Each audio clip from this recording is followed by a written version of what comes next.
جس دن فتح مکہ ہو رہا تھا نا، ایک شخص جس کا نام فضالہ بن عبید تھا، اس نے خنجر اپنا بجھا لیا زہر کے ساتھ اور چھپا کے نا تو طواف کرنے لگا ساتھ، کہتا آج موقع بڑا ہے، بندے بہت نے، آج مسلمانوں کے نبی پہ میں حملہ کر دوں گا۔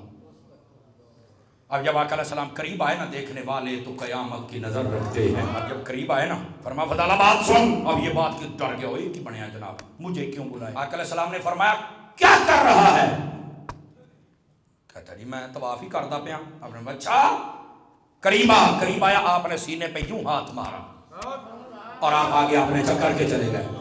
وہ کہتا ہے بس ہاتھ لگنے کی دیر، میرے دل میں جتنی نفرت تھی اللہ نے ختم کر کے مصطفیٰ کی محبت کو پیدا کر دیا۔ بتاؤ دلوں کو صاف کرتے ہیں کہ نہیں کرتے ہیں؟ ایسے صرف ہاتھ لگایا ہے فضالہ بن عبید کے سینے پر۔